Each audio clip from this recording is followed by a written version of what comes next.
Hey, how y'all doing? This is MongoSlade, and today we're going to talk about Dave Batista, the animal, and his tweet on gun control. I'm doing a lot of political stuff now. I'm actually doing more political commentary than wrestling commentary now. All right, so Dave Batista tweeted out on October the 15th about gun control. Here's what he said. My fellow gun owners, at Joe Biden is pro Second Amendment. He wants gun reform, a ban on assault rifles, and a voluntary buyback of assault rifles owned. This is fair. This will save lives, is written in all bold letters. I don't need to overcompensate with an AR-15. Your right to bear arms is safe with Biden-Harris 2020. Look, here's the thing about celebrities. Celebrities get paid to promote a product, right? Every time when I hear Chris Rock talk about politics, I remember that Chris Rock also does commercials to sell cell phones. When you remember that Dave Batista is doing this campaign ad for Biden and Harris, he's probably been paid for it, just like he got paid to do whatever that, I think it's some kind of seltzer or beer commercial that he did that appears on TV. He likely got paid for both of these. He's full of shit. Okay. But let's go through Joe Biden's gun policy. For the record, I am anti-gun control. For the record.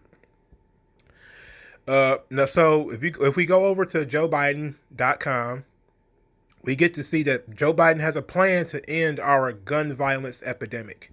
So then he goes into the beginning of this spiel is about how he took on the National Rifle Association, which is a gun advocacy group, which doesn't bode well. Look, the NRA is mild. Okay, they actually allow a lot of gun control stuff to go through. So taking on the NRA is not good for somebody who is pro gun control. I mean, anti-gun control, because they are essentially very mild in comparison to what I actually want as far as gun control is concerned. I want everybody to have a gun. I don't even have one. But I think that especially women, and I'm not a feminist by any means, but if you're a woman, you certainly need a gun. Because you never know when some crazy motherfucker might jump out of a bush and try to rape you or attack you. And look, I know that men are more likely to get killed than women, be the victim of violence. But men have, to some degree, a physical ability to protect themselves. Small women usually don't. Small women usually don't. They need that equalizer. So gun control is kind of anti-feminist, in a way. And I'm not even a fan of women having guns. But I think the option should be there. You never know when a crazy boyfriend or a crazy ex-husband or something might pop up around the corner and try to do something wild to you. But he goes through his bona fides as far as gun control is concerned, which includes shepherding through the Brady Act, working together with Dianne Feinstein and trying to defeat the NRA and reducing gun violence and all this type of stuff. So here's his actual platform. Biden will pursue constitutional common sense gun safety policies. As far as I know, there are no such things. The Second Amendment of the United States is pretty clear. Shall not be infringed.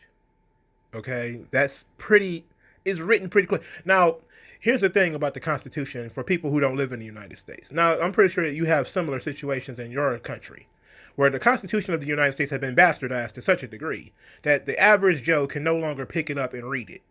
Okay? It's at the point now where what you read on the paper and how the law is applied is two different things. Because we have these Supreme Court justices and we have all these legal quote-unquote scholars who apparently, it would be too simple for the average Joe to be able to pick it up, see shall not be infringed, and be like, shall not be infringed. They will find different ways of infringing and then say it's not an infringement. And then the Supreme Court will be like, oh, it's not an infringement, even though it clearly is an infringement, in order to get around this stuff. This is how we ended up with income tax and all this type of stuff, even though the income tax is a seizure which is a violation of the, off the top of my head, Fourth Amendment, that the government is banned from illegal searches and seizures, means you have to have a warrant in order to seize property from a private individual. Property including your income. So it should be a violation of the Fourth Amendment. But forget that, right? We now have the income tax and other types of taxes, and it all just blooms from there. Like once you have rolled over one part of the law, the law pretty much doesn't exist anymore. Okay, and this is why they're really tripping about this lady going on the Supreme Court, which they always do. But there is no such thing as a constitutional gun control measure. You can still say, look, there are certain things that we need to, certain ideas that we need to take into account that were not taken into account when the law was written. That's fair, but a lot of this stuff is just wanting to de-arm or unarm the citizenry. So here's what he wants. This is what Joe Biden wants. Hold gun manufacturers accountable. In 2005, then Senator Biden voted against the Protection of Lawful Commerce in Arms Act, but gun manufacturers successfully lobbied Congress to secure its passage. This law protects these manufacturers from being held civilly liable for their products, a protection granted to no other industry. Biden will prioritize repealing this protection. I'm not familiar with this law. I'm not that familiar with this law. And they have a link to it. Matter of fact, let's see what it is, because it sounds to me like no one else is ever held accountable. Like who is arrested if I hit somebody in the head with a hammer, right? Like who's going to be arrested because I hit somebody in the head with a hammer? Nobody, right? If I throw a TV out of a window and hit somebody in the head with it, is Vizio or Samsung going to be held responsible? No. If I run somebody over with my car, is GM responsible? No. So why would any gun manufacturer be held accountable for me shooting someone? This doesn't make any sense. Okay, so here's the law. It was passed in 2005, as he said. Protection of Lawful Commerce in Arms Act prohibits a qualified civil liability action from being brought in any state or federal court against a manufacturer or seller of a firearm, ammunition, or a component of a firearm that has been shipped or transported in interstate or foreign commerce, or against a trade association of such manufacturers or sellers for damages, punitive damages, injunctive or declaratory relief, abatement, restitution, fines, penalties, or other relief resulting from the criminal or unlawful misuse of a firearm, requiring pending actions to be dismissed. Now, normally, I would say, as a libertarian, this makes no sense because of what I just said, right? Like, this law is passed because you have people who are trying to sue gun manufacturers for the illegal use of guns, which doesn't make any sense, right? That's like saying I should be able to arrest General Motors, or I should be able to sue GM because I got ran over by a GM car. Now, if the car is defective, that would make sense.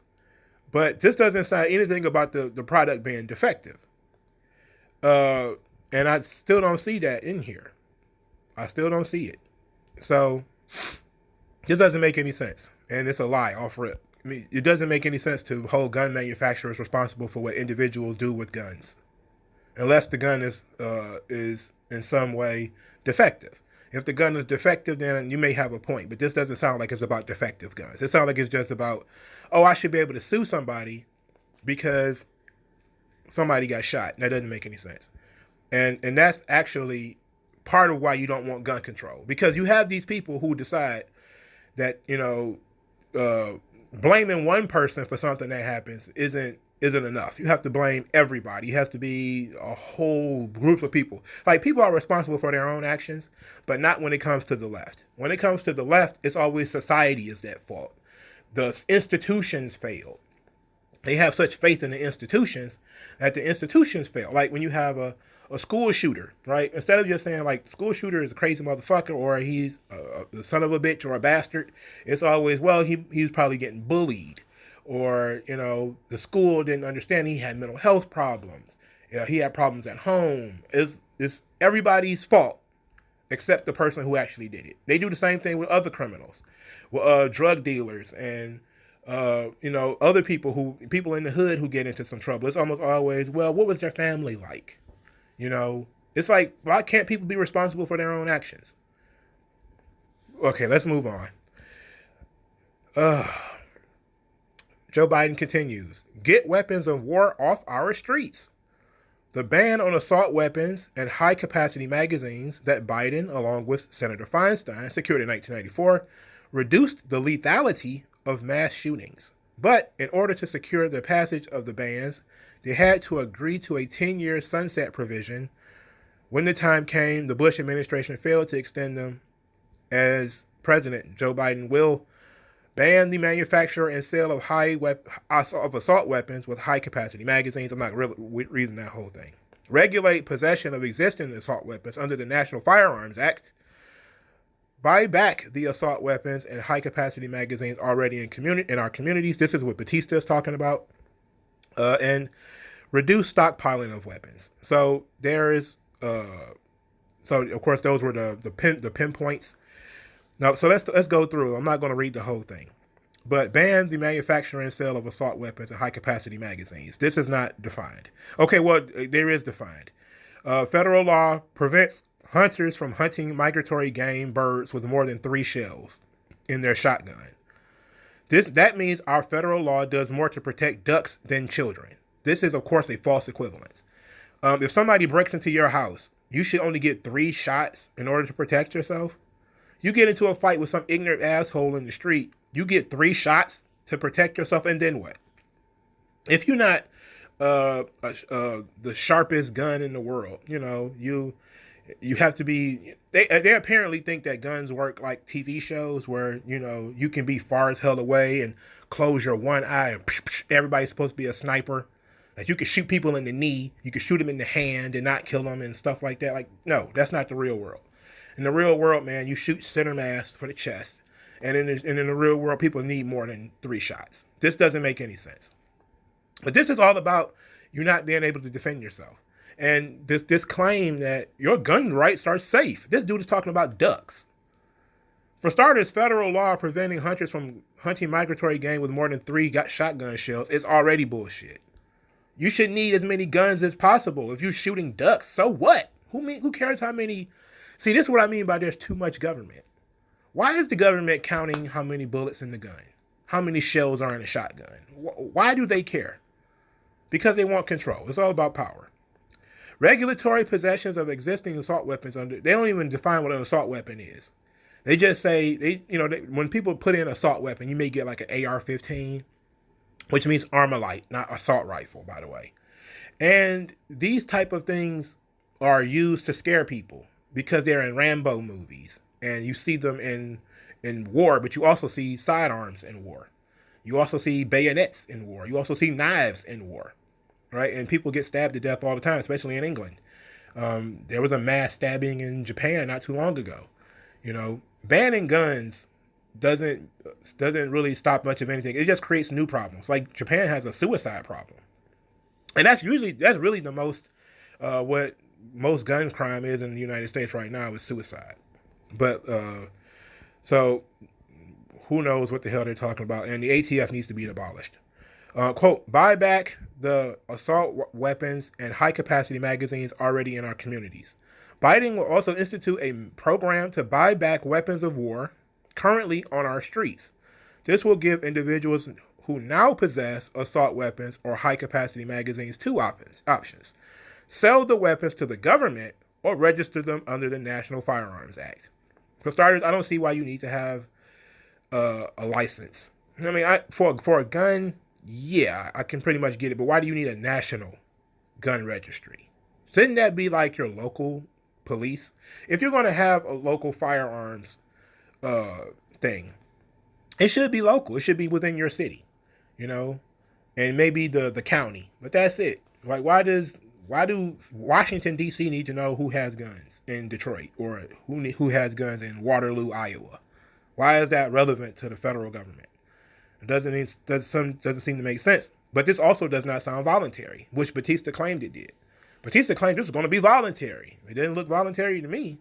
He said you have two options: sell the weapons to the government or register them under the National Firearms Act, meaning you have to either go on a national list for having this gun, or you have to give your gun away for a price that somebody else is going to decide. Because you don't get to decide the price of the gun in the gun buyback program. The government says, oh, we're going to give you X amount of dollars. Like, that's not how that works. I can't go into Walmart, pick up a DVD and be like, and see that the price tag is $19.99 and say, I'll give you $2 for this. They'd be like, what? The price tag is $19.99. You know, like, but you know, this is a DVD buyback program. I'm going to go in there and buy this DVD from you for $2. I'm like, no, that's not how this works. So it obviously doesn't work the same way. You can offer people money for guns. I don't have a problem with that. If people want to sell their weapons, they can. But it should be a price that they set. So if they set the price at $100 million, like Maj Toure said on Twitter, like the weapon, I'll sell my AR-15 for $100 million. Like, I'll buy an AR-15 to sell it for $100 million. Shit. But he's not going to get to set the price, and he knows that. He's a libertarian, too. He knows that. You're not going to get to set the price. The government is going to set the price, which means it's essentially a seizure. Again, it's a violation of the Fourth Amendment of the United States Constitution. Reduce the stockpiling of weapons. Stockpiling is meant to be, it's an emotive term. Nobody is just stacking guns in a closet, you know. Like, that's stuff you see in movies, and you hear about it in like militias and stuff, where they have like closets of weapons. Most people probably got 2 or 3 guns, you know, one on each floor. And they might have a rifle or a shotgun in the closet or something like that. Most people don't have like full armor, you know, full vault of weapons. It just doesn't make any sense. So what it says that in order to reduce the stockpiling of firearms, Biden supports legislation restricting the number of firearms an individual may purchase. So they're going to tell you how many you can buy per month. 1. You can buy 1 per month. That's like your mom talking to you, right? Like, you can have ice cream once a week. You know, that's the same thing. You can have ice cream once a week. If they can tell you how many times you can go and buy a gun, what else can they tell you you can go and buy? Can they tell you how many cars you can go and buy in a month? How about hamburgers? How about steaks? How about shoes? You can only buy 1 pair of shoes in a month. Does that sound right to you? No, of course not. It's stupid. Keep guns out of dangerous hands. I mean, everybody wants to do that, right? The federal background check system is one of the best tools we have to prevent gun violence. It doesn't. But it's only effective when it's used. Biden will enact universal background checks and close other loopholes that allow people who should be prohibited from purchasing firearms from making those purchases. A universal background check. And without seeing this before, I'm pretty sure red flag laws are about to be in here too. I'm almost certain. Let's continue. Require background checks for all gun sales. I'm pretty sure that's already the case. Close other loopholes in federal background check system. The boyfriend loophole. I've never heard of that. Reinstate the Obama-Biden policy to keep guns out of the hands of certain people unable to manage their affairs for mental reasons. So that's just a fancy leftist way of saying they're going to limit guns to the mentally ill. And that's real. Close the hate crime loophole. I disagree with hate crimes in general. I think that a hate crime law is stupid. And it's mostly symbolic, but it's actually used to overcharge people for minor things. You know, a white dude punches a black dude in the face, it's automatically a hate crime. You know, black dude punches a white man in the face, you know, in the same situation, it's not considered a hate crime. It's stupid. It's dumb. So he's talking about all these different loopholes that they want to close. But this is silly. Create an effective program to ensure individuals who become prohibited from possessing firearms to relinquish their weapons. So in other words, this almost sounds like it's getting close to the red flag laws. We getting close.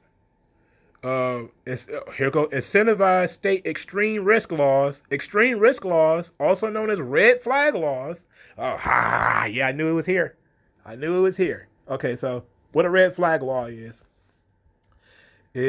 It enables family members or law enforcement officials to temporarily remove an individual's firearms when that individual is in crisis or possesses a danger to themselves or others. In other words, other people get to decide when you can have a gun or not. All right.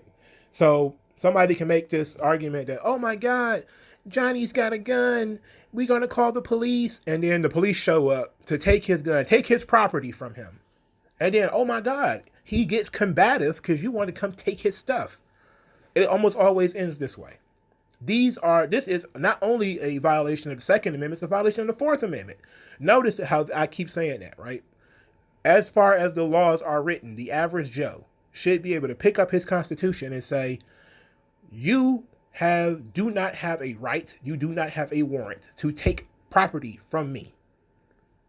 I deserve due process. This is a violation of due process. You have not undergone any sort of legal crime.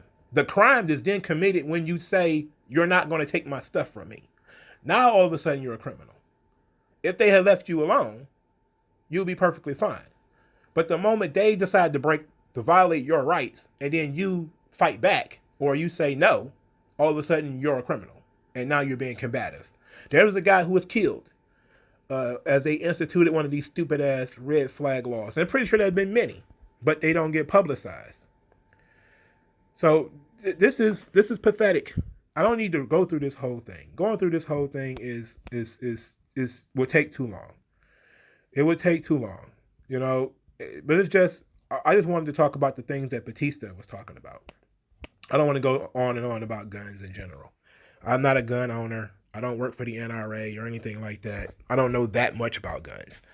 All I can tell you is this stuff is not what Batista said it was going to be. He's talking about mandatory buybacks.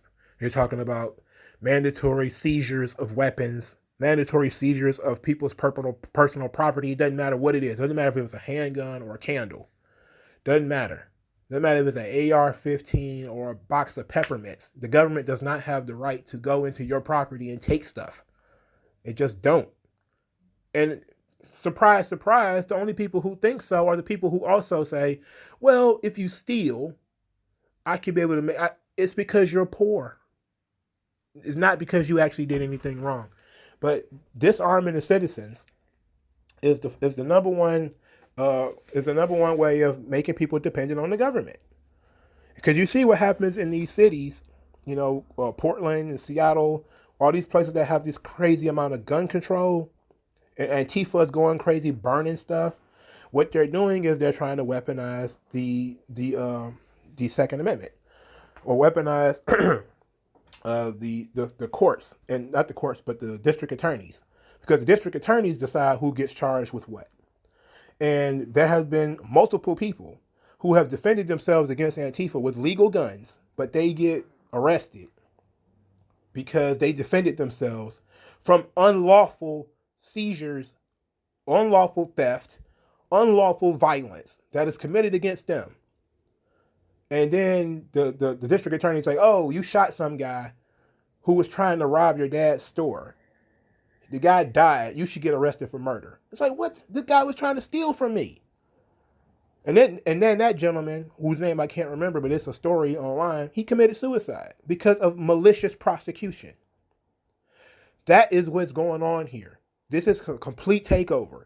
These things, there is nothing that operates in the United States or anywhere that does not operate like a chain, like a link on a chain. If you cannot defend yourself, then the government is responsible for defending you. But what happens when the government says that they're not going to? When Antifa is in the streets and the Portland mayor says, you know what, stand down, police. You're not going to do anything. But you're sitting out here in your car and people are beating your car. They got guns. They got bats. They're spitting on you.